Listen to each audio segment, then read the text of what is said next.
You're listening to Managing Leadership Anxiety, Yours and Theirs, a podcast offered in partnership with Missio Alliance. Each episode, we discuss internal and relational pressures, how they block effective leadership, and how we can move through them to a greater health. And now your host, Steve Cuss. All right, everyone. Hey, for the last couple of weeks, we've had a good time really kicking around the TV show Ted Lasso, and we've looked at it through some systems theory and through some attachment theory. And actually, today's episode, we're going to kind of stay in that vein by looking at differentiation on the screen. We're going to go through a number of movies where we look at who the differentiated character was and what makes it that way. And I'll explain why we're doing that in just a little bit. For the last few weeks, I've been traveling up a storm and have been doing a ton of workshops. I guess my most common workshop is either the 3-hour half-day workshop or the all-day. And the recurring theme lately has been people really wondering, okay, we have all these tools. They'll say they'll listen to these tools and this way of thinking, but they're not quite sure where to start. Like they come away from the workshop full. We've usually had a good time. I make sure that we really have a lot of fun. If we're going to talk about anxiety and vulnerability, fun is such an important piece. So we have a good time. I show them a way of thinking. I give them quite a few tools. But whether they've done a half day or a full day, sometimes they're just a bit stuck on where do I begin? How do I start? So I thought it would actually be helpful on this show just to tell you what I tell them.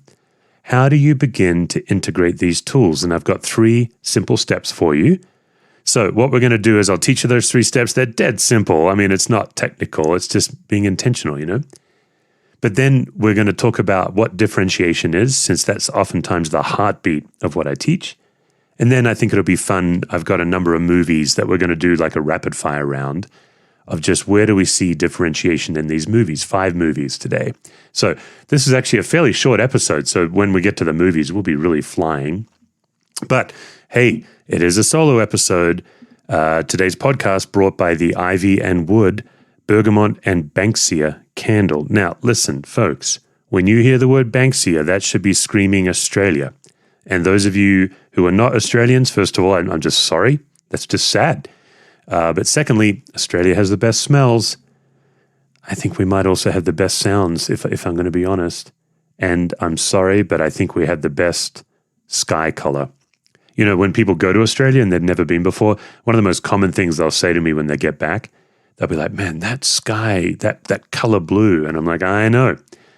You go to Ireland for the green, you go to Australia for the blue. So here we are with the Bergamot and Banksia candle.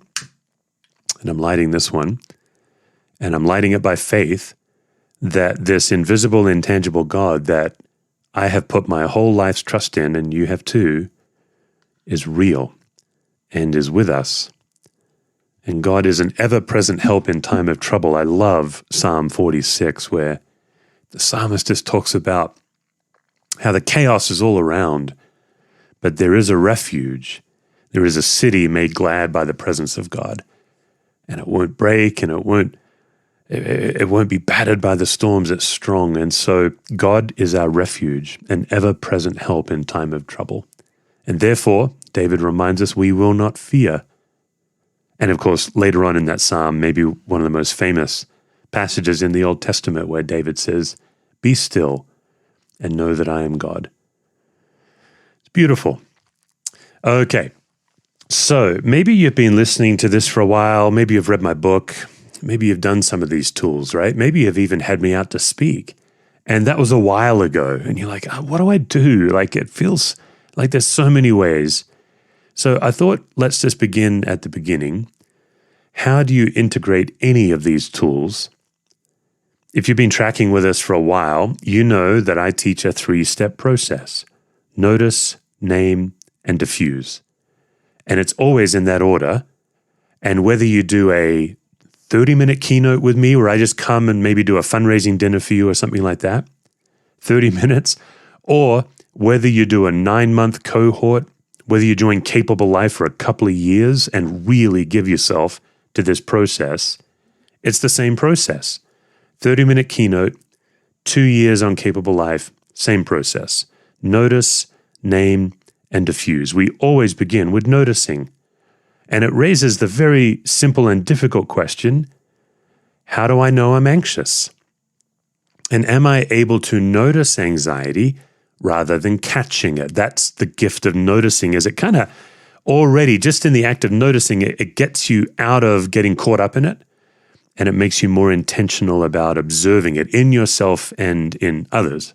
Okay, so today, just noticing, that's where we begin. Oftentimes, if I do a workshop for a group, oftentimes the last thing I'll say is like, look, just spend the next couple of months just noticing the anxiety. Don't worry about diffusing it. Don't even worry about trying to figure out where it came from or what generated it. Just notice it. And just by noticing it, you get off the anxiety treadmill. It's really quite miraculous. So, all right, what are some ways we can notice it? Well, noticing, we have kind of a Goldilocks journey of noticing. The easiest, and this is what I'm going to encourage us to do today, is to watch it and observe it on a TV screen or a movie screen, right? Like before you go into that meeting and say, all right, this meeting, I'm not going to get anxious. That's too difficult. Or before you go back to that family member, that's really difficult. Anytime you're doing this work with family, particularly family of origin, man, that's the hardest. Let's start easy. Let's get some easy wins under our belt. All you have to do is turn on your TV. That's why today I thought I'll grab 5 movies where I see differentiation, because that can be your homework, right? Like you're sitting at home, you're watching a movie, you're having a great time, and someone says, you should do more work. And you're like, hey, I'm doing my homework. I'm watching a movie. The first step is always to watch it on the screen. And I would recommend you do that for a while. The good news is there's tons of anxiety on the screen. Reality shows, TV shows, obviously Ted Lasso, what we've been focusing on lately. All right, so that's step 1. Watch it first before trying to do it, right? Step 1, watch it before you try to do it.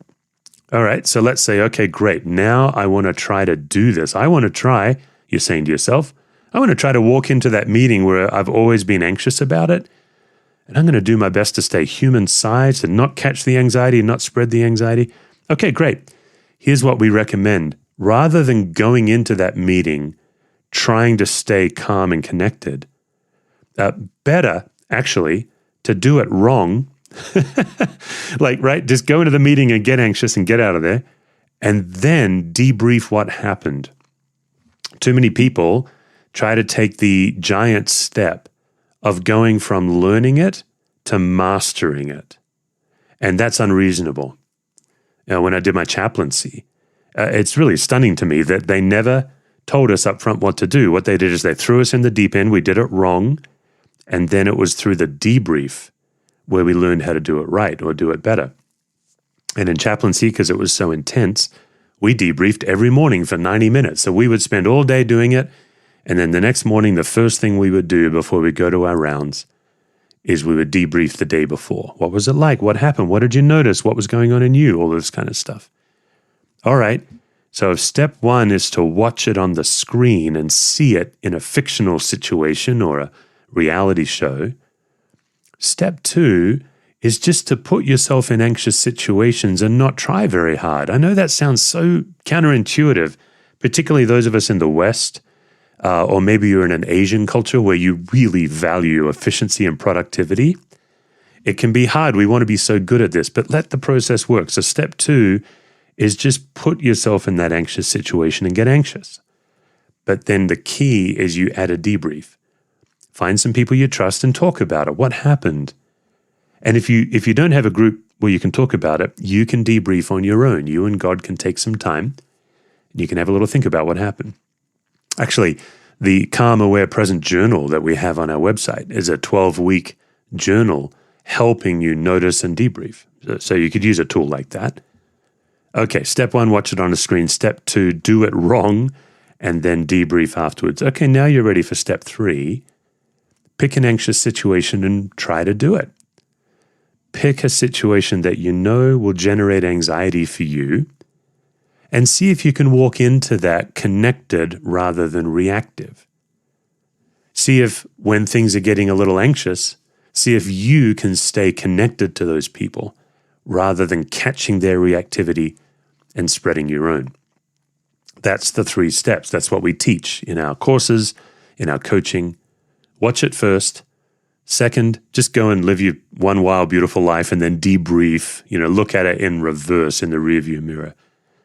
Now that you've done that, now you're ready to intentionally walk into a situation generates anxiety for you and see if you can manage it.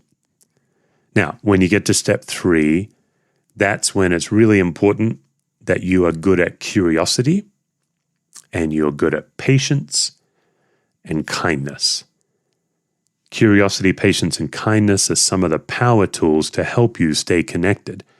Because if you're like me, we tend to expect ourselves to be better at something than we have time for, right? Like as soon as we start it, we say, I should be really good at this. But I'm telling you, we have lived reactive for so long, some of us for decades, that it's just going to take quite a bit of patience and kindness for us to make progress. Okay, so if that's the case, if step 1 is watch it on a screen, I just thought it'd be fun. I mean, here in the Northern Hemisphere, we're heading into summer, or we're cruising into summer here, and I thought, man, let's have a little summer fun with differentiation on the screen. So let's just talk briefly differentiation. I'm going to give a simplified version of differentiation because I know on an audio podcast it can be hard to catch a lot of information, right? So differentiation is simply the commitment to not spread or catch anxiety. That's one key piece of it. It's just you saying to yourself, look, no matter what happens, no matter what someone says, whatever they do, however they act, I am going to work on not spreading anxiety and making things worse. I'm going to manage my anxiety. Now, I'm not going to be non-anxious. One of the regrets of my book, I've heard this from other authors, it's like, man, you write the book and it gets published and then you're like, oh, now I know how I should have written it.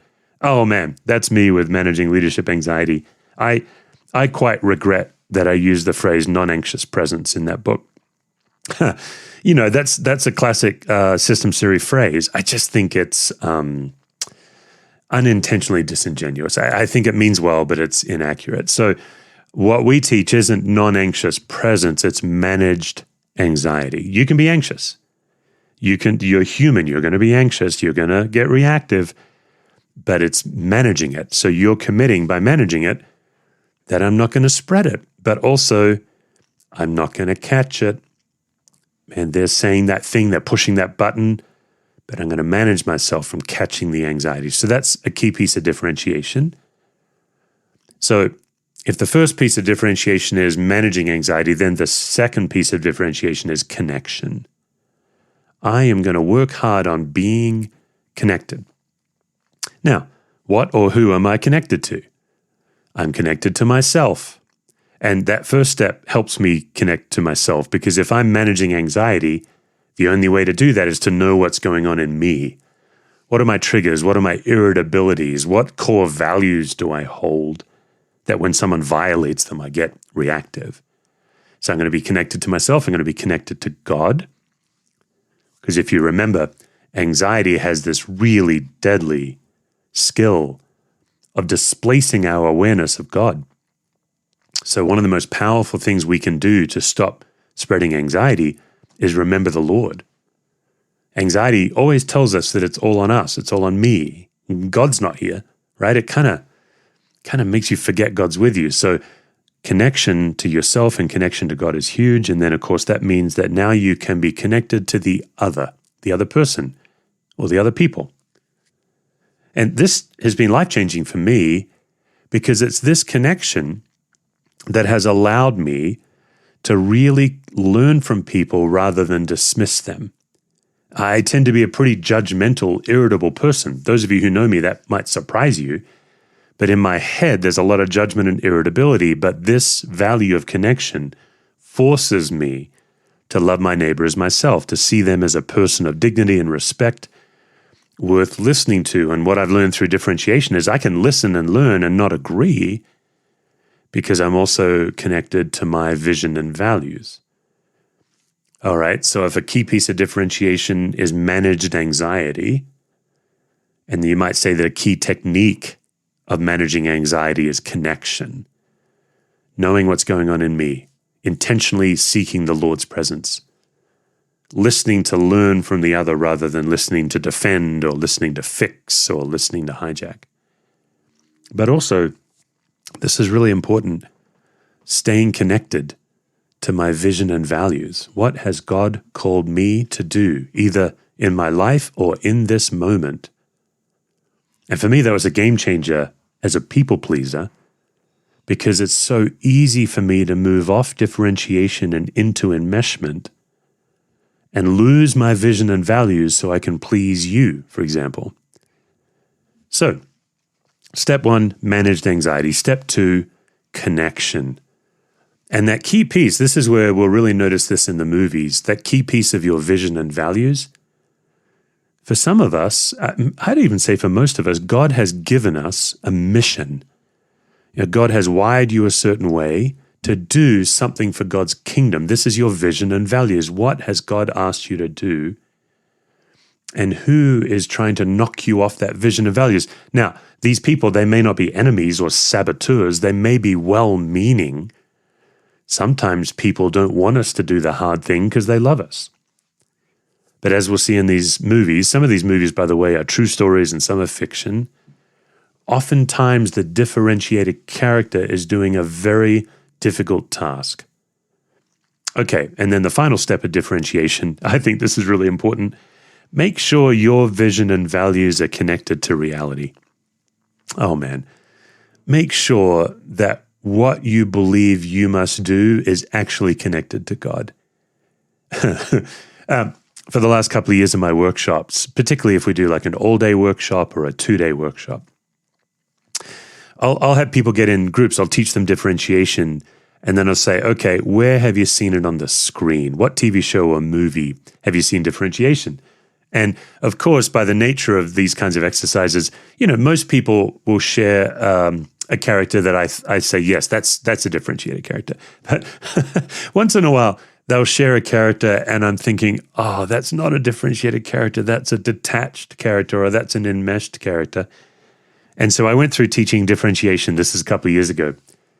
And I said, okay, what do you have? What do you see on the screen? And someone said, oh, Ferris Bueller is differentiated. And it really bugged me. I'm like, there's no way Ferris Bueller can be differentiated. I don't agree. I wasn't quite that combative in the microphone. I was probably more polite. But it bugged me. I'm like, what's missing? There's something missing. Ferris Bueller. And it was that final piece. His vision and values for his life is not connected to reality. Look, people, listeners, come on. I don't mind that he's skipping school. I don't mind that at all. But you cannot be crashing a vintage Ferrari. You can't get to do that and be differentiated. That's not okay. That's not reality. Skip school all you want. That's fine. No, I'm being facetious. For those of you who know my love of vintage Ferraris that I'll never own and never afford and don't even want, but I still love them. Ferris Bueller is living in his own reality. Everyone has to bend to his twisted reality in order to play, right? That's why he's not actually a truly differentiated character. He is an entertaining character, don't get me wrong, but not differentiated. Okay, so let's look at these 3 things. Managed anxiety, I'm not catching it or spreading it. Deep connection to myself, to God, to other people, to my vision and values, and then aligning my vision and values with reality. All right, the first movie I'm going to assign is Hidden Figures. Hidden Figures. If you've not seen this movie, it's the true story, or it's based on the true story, of the African-American women who were mathematical geniuses in NASA when they were first trying to launch an astronaut into space to do an orbit. This is even before NASA put someone on the moon. This is back in the days of John Glenn, those very first astronauts, if you've ever seen the movie The Right Stuff. It's those same guys. But what's interesting is no one knew until very recently that there were a number of African-American women who are mathematical geniuses who made the whole thing happen. They were essential to getting these astronauts into space. It's probably another discussion for another day on why did it take us this long to notice these essential black women. And unfortunately, I think we know why. I think we know why history is predominantly tilted to the white. But Hidden Figures, if you've never seen it, an incredible show, and it really focuses on 3 black women, Catherine, Mary, and Dorothy. They're dear friends, and they each have to practice differentiation a number of times in a number of ways. So if you decide to watch Hidden Figures, or maybe you've seen it, but you've never thought about watching it through differentiation. My family give me a hard time because sometimes it's hard for me to sit down and enjoy a movie because all my systems theory neurons are firing, right? So I don't mean to spoil movies for you as well, but this is a great movie to watch and see the differentiation at work. This is one of the reasons that I've decided to no longer talk about non-anxious presence, because that can imply like a Buddhist type calm. But actually on Hidden Figures, you see quite a lot of anger and outrage and emotion, but they're connected. That's what I love about it. So for example, let's take Mary. She realizes that in order to continue her path at NASA, she has to go to night school and she can get an engineering degree. She was being minimized because she didn't have the education, but she had to go to court to fight for her right to go to night school. And she had to differentiate with her husband, who was sabotaging this effort at first. He didn't understand it. He was threatened by it, having this incredibly intelligent wife. So he got in the way, and she loves her husband. So differentiation is not about pushing someone away. It's about moving toward them. A lot of people misunderstand differentiation as boundaries. A true differentiation, at least the way I teach it, is a moving toward tool. So she's moving toward her husband, but at the same time, she's like, you're not stopping me. I'm doing this. I'm connected to my vision and values, and those are connected to reality.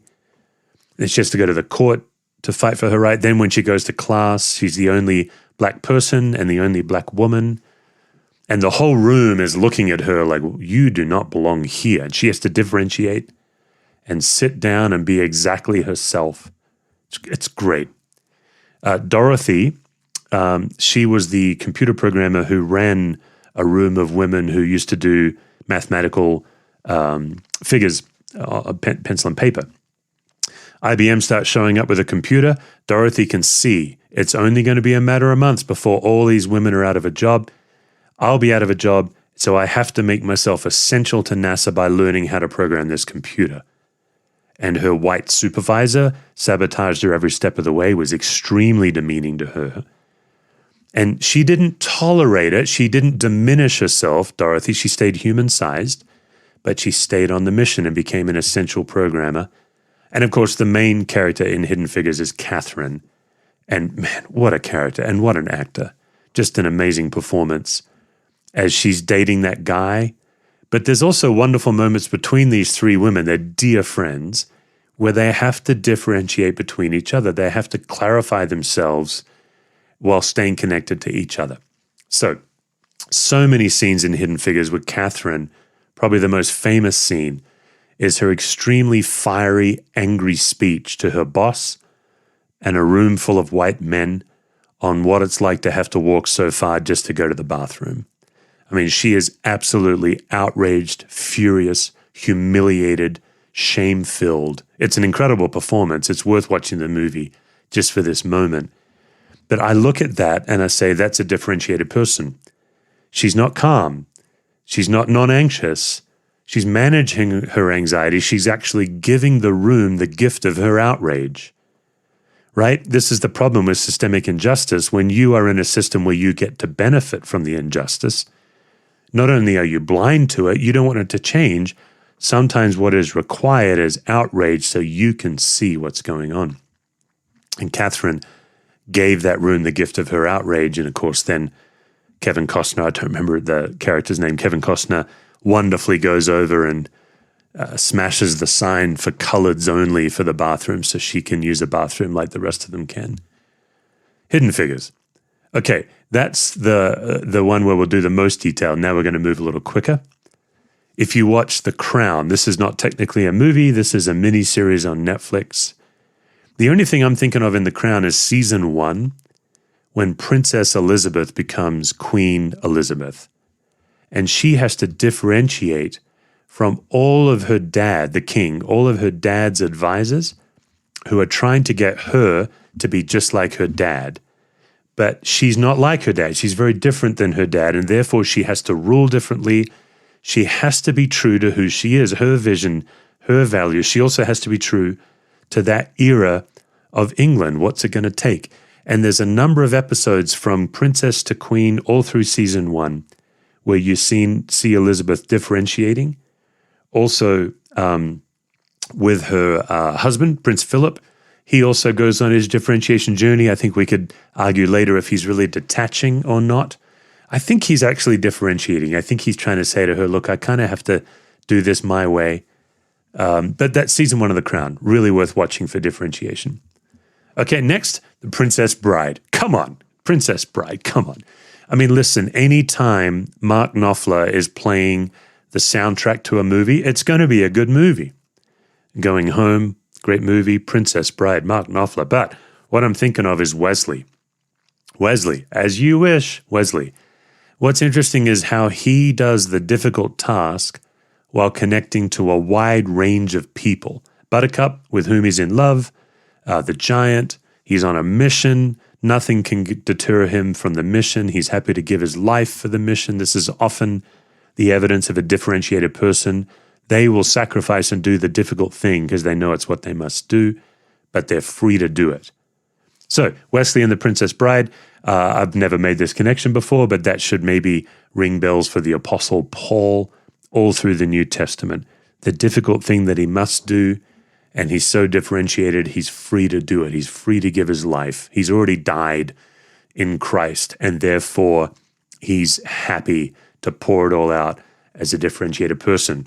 As I bounce off the Princess Bride to the Apostle Paul, sorry for the whiplash, everybody, but you can look at Paul through the book of Acts and see him again and again, clarifying Peter with racism, standing before those Roman officials, Festus and Felix, and declaring the goodness of God, being whipped and stoned in a crowd and calmly raising his hand and saying, is it your custom to beat a Roman citizen? Like all of these moves that Paul makes. Okay, back to the movies. Whiplash over. Toy Story. All right, this one's interesting. Oftentimes when I'm doing my workshops, people will say, every Tom Hanks movie ever. Like when we say, tell us about a differentiated character, they'll say, every Tom Hanks movie ever. That's funny and almost true. I would say that his most recent movie, A Man Called Otto, he's not differentiated. The young mum across the road is the wonderfully differentiated character in A Man Named Otto. Tom Hanks in that is highly, highly anxious, which in his case, of course, looks like detachment. Now, yes, there are many great Tom Hanks differentiated movies, and I'll happily say I'm a big fan of him as an actor. I love his stuff. Forrest Gump, right? Great differentiated character. In touch with reality? Actually, I think so. But Woody, in the first Toy Story, highly enmeshed. And so Toy Story is worth watching because you get to see what it's like when someone goes from enmeshed to differentiated. Buzz Lightyear shows up early in Toy Story, disrupts the system of the toys, and Woody is openly enmeshed and trying to sabotage Buzz Lightyear, even by pushing him out the window. Some say it's an accident, some say I'm not so sure, but Woody is threatened by this other king toy that can do these cool things. And so the whole movie of Toy Story is him realizing, I can make room for myself and Buzz. And then, of course, they become friends. And then Randy Newman starts singing, You've Got a Friend in Me. And then if you want to go to Spotify, one of the finest artists of all time, Lyle Lovett, joins and does a great duet with Randy Newman. Toy Story. Okay, final movie. And this is a movie that's not very well known, even though it swept the awards. It came out in 2015. The movie is called Spotlight. It's the true story of the Boston Globe newspaper exposing the Catholic sex abuse scandals. And what they did is they refused to publish individual sex abuse stories until they could prove that the entire system of the Catholic Church leadership was complicit in covering it up all the way to the Vatican. And that's what changed the world. They released all this in 2001. This is a true story.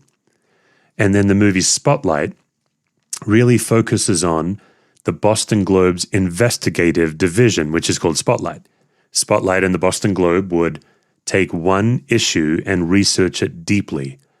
And I think one of the finest movies about differentiation, because a few things. Everybody in the Boston Globe were either Catholic or former Catholics. The Boston Globe was very much a hometown Boston newspaper. So the staff and the key leaders were all Catholics, lapsed Catholics, or former Catholics. But basically, they grew up in the system and they had either a happy or uneasy relationship with Catholicism. Oh man, can't say it. With Catholicism, but they couldn't see, right? And so it took Marty Barron, this is a real person who's Jewish, who came in and remarkably, this is a true story, on the very first meeting of the very first day on the job as the new editor, he called them on it. So you'll see that scene in the movie where he's just getting to know his team, and there's like 30 people in the room. He's got a big team, and he differentiates in that moment, even when they're sabotaging in polite and more aggressive ways. He very calmly says, I don't think we have done enough. I think there's more here to report, and we're going to report it.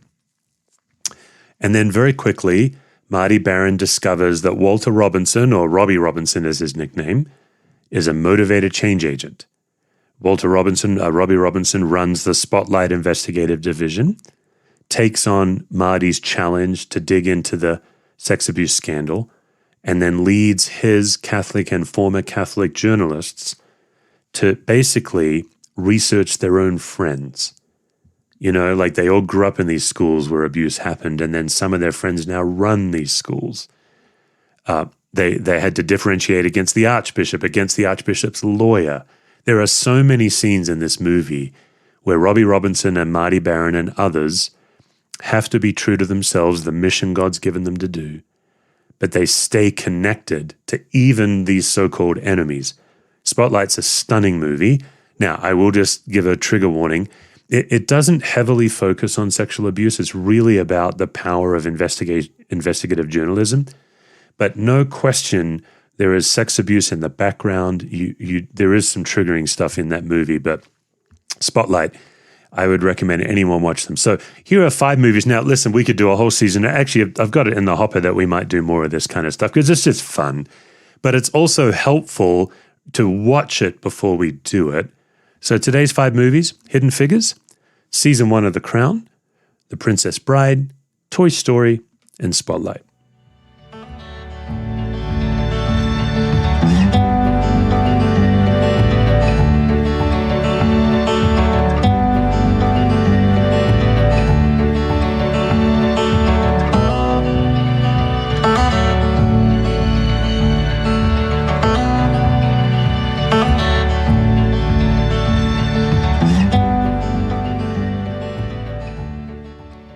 All right, folks, as you know, if you've been listening for a while, we are hosting a conference I'm really excited about, October 2nd through 4th, called the Unlocking Faith Conference. Now, I've talked about it a lot, so I'll just be brief. If you struggle to experience the God you believe in, if you struggle to experience God's love, if you struggle to experience God's presence, or if you really find like the outcomes of your faith to be elusive, like you believe in freedom, but you don't feel free. You feel very bound and wrapped up. You believe in peace, but you don't experience peace. Then this is the conference for you. I'll be speaking. My wife, Lisa, will be speaking. Dr. Chuck DeGroat. We're bringing in Jill Phillips and Andy Gullahorn to both speak and also sing for us. We just find their music to be so beautiful and healing. We're excited for them to join.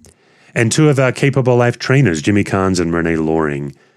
And what we're each going to do is give you a key, a very specific tool where you can go unlock things that are blocking your enjoyment of God. So capablelife.me is where you can get tickets. We're doing it in person here in Colorado. We'd love you to come and join us here, beautiful Colorado. But you can also grab a live stream ticket.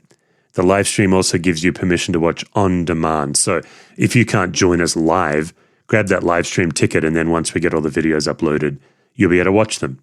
But also a number of, particularly congregations, are opening up their auditorium and hosting the conference live stream, and you can buy that ticket as well to give you permission to do that. So, unlocking faith.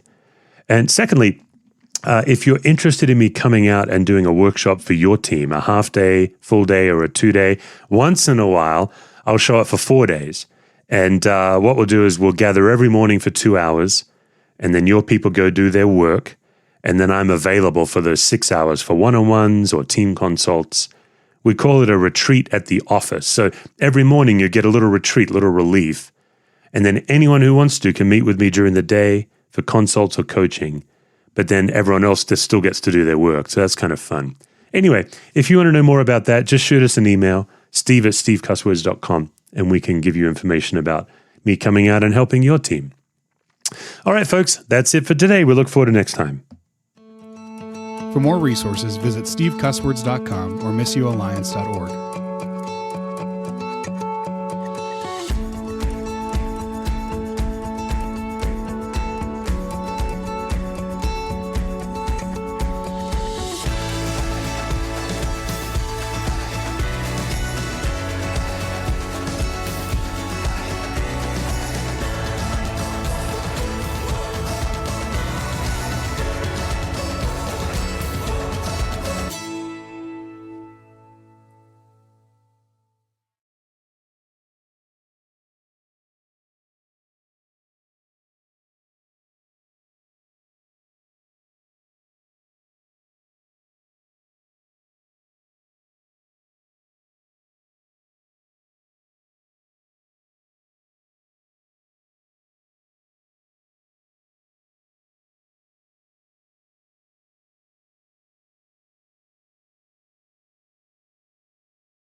For more resources, visit stevecusswords.com or missioalliance.org.